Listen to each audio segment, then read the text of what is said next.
We got a lot to talk about. Oh my god! Oh my god! Oh my god!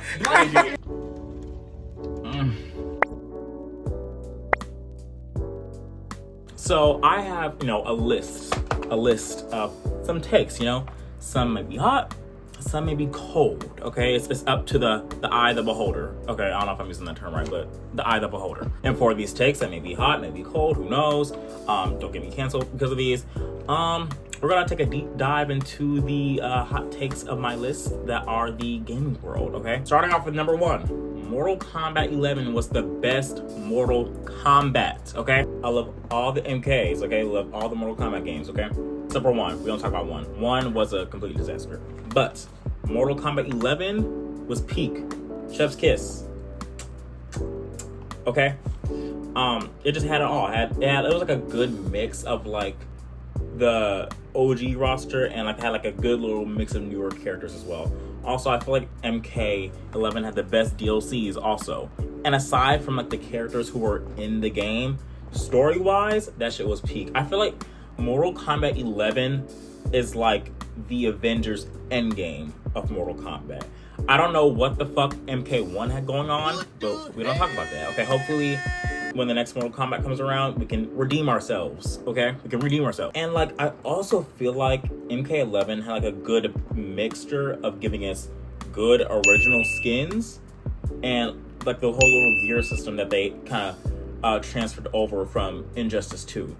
But not with a whole entire gear system where you're, customizing damn near a whole new outfit. But like, for example, say like, okay, Scorpion, you can customize his mask, his swords, and his, get over here! Or Katana, you can customize her fans, her Melina Sai, her mask. Then the Aftermath DLC for MK11 was Chef's Kiss. I don't know what they had going on for Mortal Kombat 1. I really don't know. But for that DLC, Mortal Kombat 11 had it going, okay? It was doing everything right. Get into the Last of Us territory, okay? Joel was in the right. I can't lie. Joel was in the right, man. Okay, for what he did, saving Ellie. Let me tell you why he was right. Okay? Joel, okay, you have to think of it from a parental perspective, okay? Joel lost his actual daughter the first time around, okay?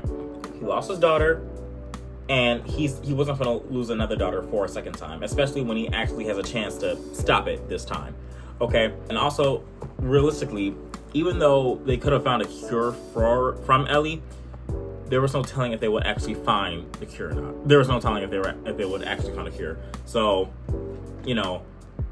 imagine Ellie just died for no reason and there's no cure, then what? I don't know what to tell y'all. And another thing that I notice with people is that it's very easy for people to say that, oh, I can do that with no problem, no issue, until you're actually put in that situation. Does that make sense? Like, until you're actually put in that situation, you won't actually know what it's like to experience that thing. Think of it with like horror movies, okay? Watching a horror movie, you'll be like, oh, I would have ran, I would have did this, da-da-da-da. But like, realistically, if you're put into that situation, you probably would have done the same thing that these characters would have done. Maybe not just stand there blindly, but a lot of the things that these characters are doing in horror movies, y'all probably would have done if you are put in that situation. Let's be realistic here. Let's be for real. Like, you still got people out in the world just killing everyone else for no reason. Okay, you still got, what are they called? The Rattlers terrorizing shit just because they enjoy the chaos. Okay, you still got the Scars that are just out and about, just murking anyone they come across that doesn't fit their ideologies.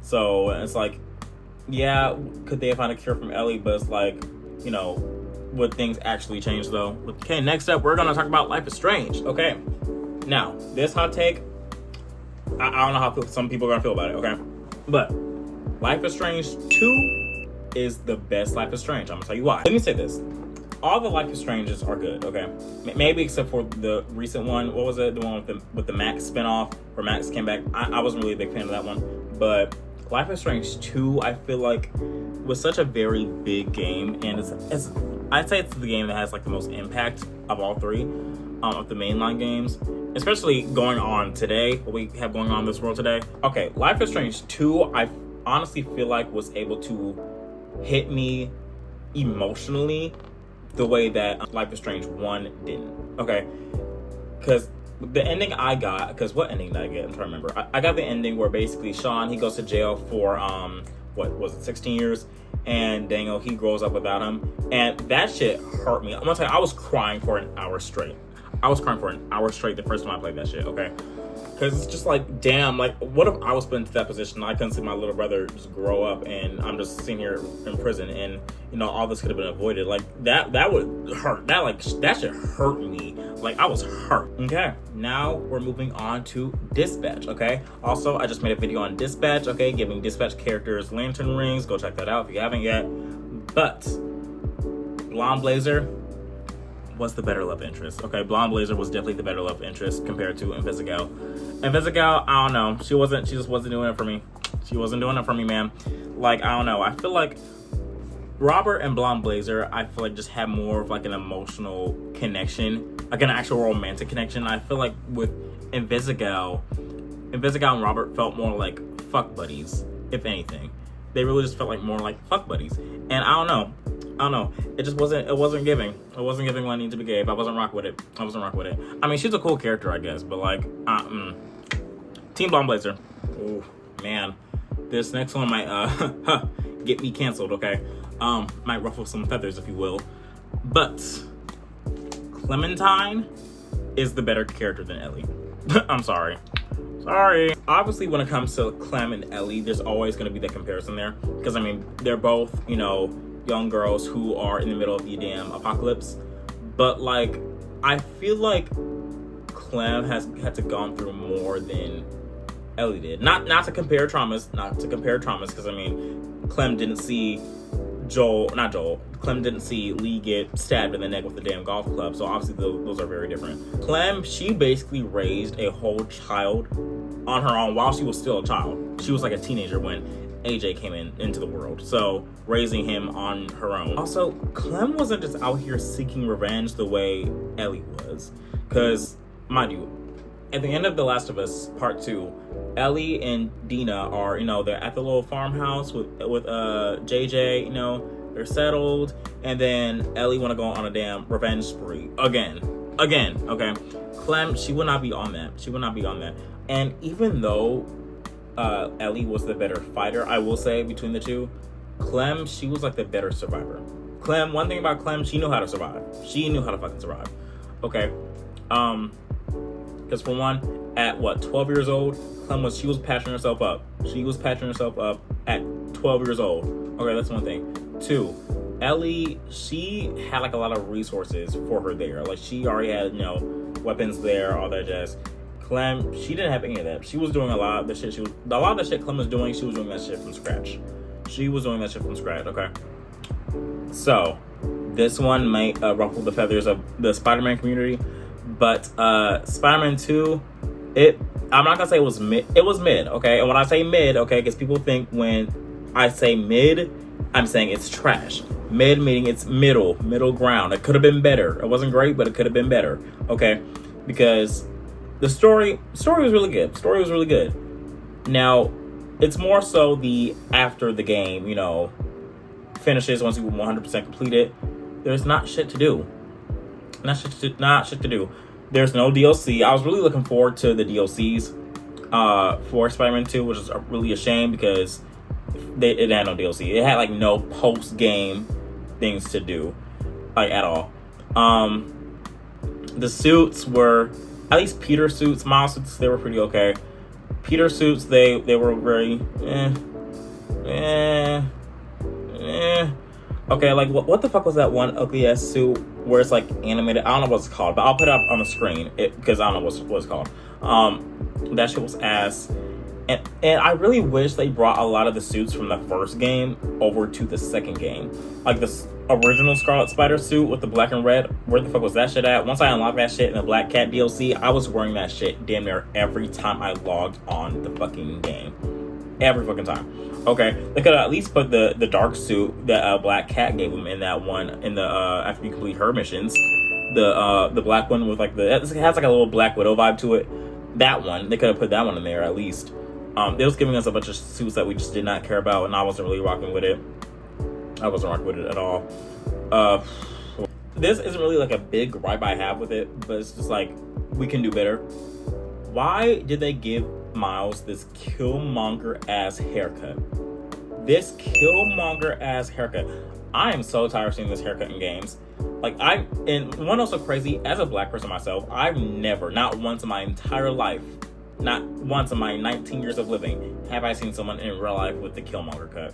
Not once in my entire life, which is crazy. And they keep adding this shit into games. It's just like, what the fuck?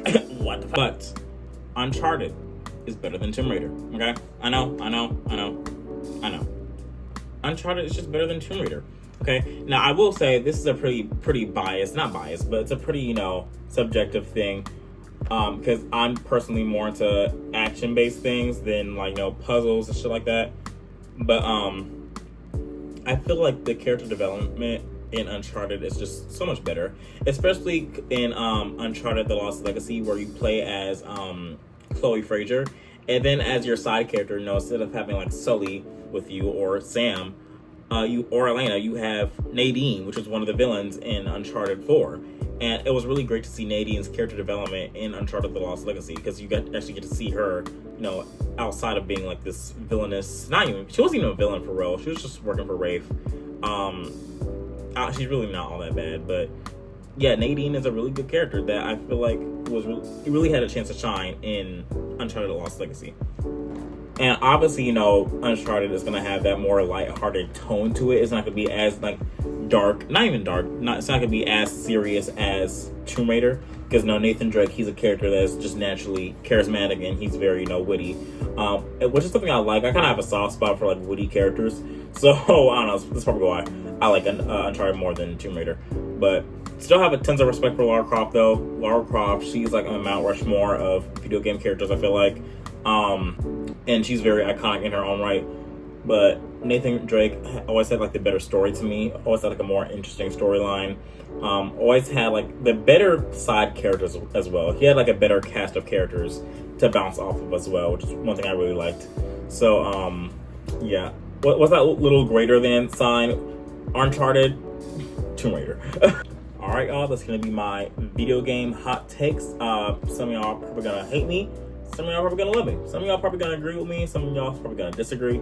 It's okay. It's all for the discussion. So let me know if y'all like the video. Let me know if you agree with my takes, disagree with my takes. Let me know if y'all have some takes of y'all's own that y'all want to drop in the comments.